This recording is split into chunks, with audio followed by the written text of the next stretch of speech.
Hey, so remember the Bustling World? That insanely ambitious game that sounded almost too good to be true? Well, yesterday I got to be part of the developer livestream, and let me tell you, there's a lot to talk about. In case you missed it, the Bustling World is basically an RPG that decided to throw everything into the mix. I'm not kidding. It's got farming, city building, family sim mechanics, war strategy, and open world exploration straight out of Assassin's Creed or GTA. It's pretty wild. Now, I covered a lot of this in my previous video, but since then the devs have gone pretty quiet. Until yesterday, when they hosted an hour-long live stream on a popular Chinese platform. So in this video, I'll be giving you a brief rundown of all the new details, from the game's setting and story to its unique gameplay mechanics, creative tools, and the challenges the devs are tackling. And hey, if you're enjoying this content, don't forget to like and subscribe, and you will want to stick around until the end because there are some new mechanics that are truly unreal. But let's get to it. So even though the stream lasted an hour, the devs kept things pretty mysterious. The first part was more of a tour through their studio in Chengdu, China, where the husband in beige here and the wife being behind the camera, showing off their team hard at work. And to be honest, it was really wholesome. But don't worry, they didn't just talk about their office, they also dropped some new game details along the way. That being said, they weren't too eager to show much new gameplay footage, so for now, I'll be using the footage from the stream and past trailers to give you some context. I also confirmed all of these details with the team before releasing this video. Some things might change, but overall, this gave me way more confidence in the project. So let's start with the game's overview. The devs are building an open world RPG set in an alternate historical period inspired by the Tang and Song dynasties. But this isn't a strict historical game. It's more of a fictional world that pulls in elements from different time periods. Oh yeah, and the main storyline? Well, it will be about a revenge-driven protagonist working to take down a rebellion. But the game is designed to be open-ended, meaning the main quest won't be the only focus. So yeah, think the kind of freedom from games like Skyrim or Kenshi. It's gonna be wild. There's also gonna be different endings like in GTA 5. Yes, there is one fixed storyline, but the path you choose will lead to different outcomes. Also, people kept asking in my previous video, can I run my own noodle store or just be a farmer? The husband, this guy over here, said yes, you're free to do whatever you like at any time. The main storyline will not be affected at all. The real star here though is going to be the world itself. The devs wanted to create a living, breathing place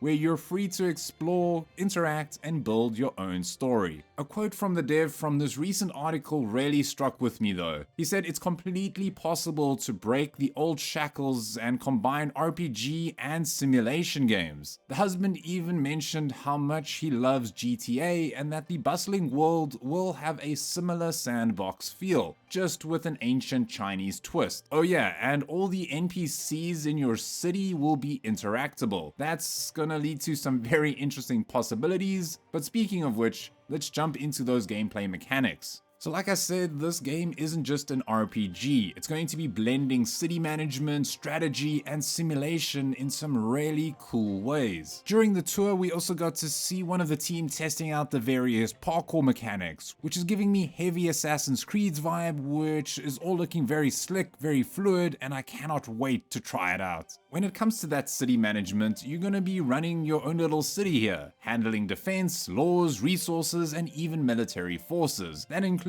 managing residents, land, and expanding your territory. Another new detail here is that there's going to be multiple factions. In fact, there's going to be 6 factions that are going to exist, each with their own agenda. You can align with them, take on missions, and then influence the world. And yeah, they also confirmed that there will be a full crime system. You can commit these outrageous acts and then face the consequences. Here, the dev even showed a clip on his phone of some gameplay footage that was meant to be in the trailer, but it was cut. But yes, you can see that horsejacking is confirmed, and it was crazy just to see the player just driving around like a madman. When it comes to the economic activities, yes, there's going to be farming, running shops, factories, trading, and then even role-playing as a beggar. And there are those GTA-style side activities like gambling, card games, and horse racing. Also mentioned is that yes, there will be warfare, so you can take on a military role and then participate in these large-scale siege battles. In terms of permadeath, there's not going to be any. Time will move forward in months and days, but your character doesn't age, so no stress about growing old and dying before finishing your grand plans. Then when looking at the creative side, this is where things got even more exciting. The devs are including some serious creative tools here. I honestly loved seeing the creative team go at it. You can tell that a lot of love and care is going into this game. When I asked about AI,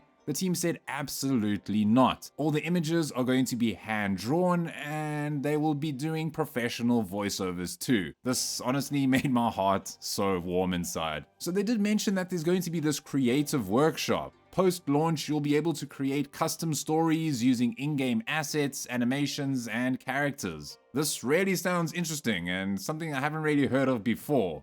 And speaking of those animations, we even got to see the motion capture lady, so yeah, the movements are going to be very lifelike. They also mentioned a level editor, where here you'll be able to build your own structures and environments, where the system is going to be fully open-ended. Again, very interesting here. Then comes the animation and storytelling. They're also going to be giving players tools to create their own animated stories, basically letting you make a full-blown soap opera inside the game. I have no idea how that's going to work, but I'm very interested in how that's going to pan out. But then moving on to the dev insights and challenges, the devs also shared some behind-the-scenes details about their process, team, and the hurdles they are facing. Regarding their team's growth, yeah, it's amazing. They just started as the two people, the one in the front here and the one that's holding the camera, the husband and wife duo, and now their team has grown to nearly 40 people with plans to expand as well. It's crazy cool. They also talked about the early access part of it, where they do have some concerns. They said that they're hesitant about early access, saying that they wanted to polish the game before launch rather than release something that's unfinished, which, yeah,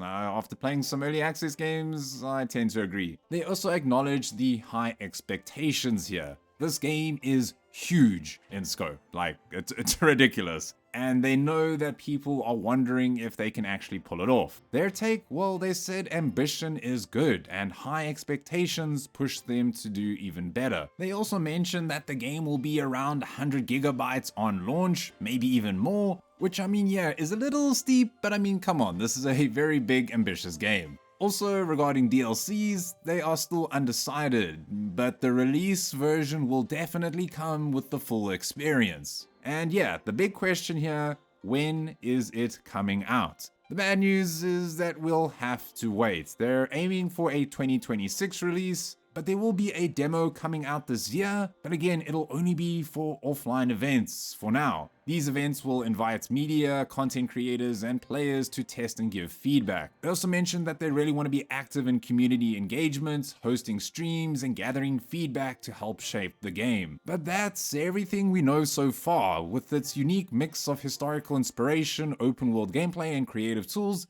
the Bustling World is shaping up to be something special. But yeah, can they actually pull it off? Honestly, I'm still on the fence. The live stream made me feel so much more confident, but it also left me with a lot more questions about how all of these mechanics are going to all work together. However, that being said, ambitious games have been made before. The editor of that previous article I mentioned said that it reminded him of Elan, a very popular Japanese game that's got a similar concept, and that was only created by a single developer. So if one person could do that, then maybe this team could really pull off the Bustling World. Honestly, I am just so excited for this game. I just hope it all goes well for the team and their progress, and I'm so looking forward to seeing what's coming next. But what do you guys think? Are you hyped for the open world mechanics, the creative tools, or maybe something else? Let me know in the comments section below. And of course, if you want to stay updated with the Bustling World and to find other games to get lost in, then don't forget to subscribe. But other than that, it's Marco here from Easily Distracted Games,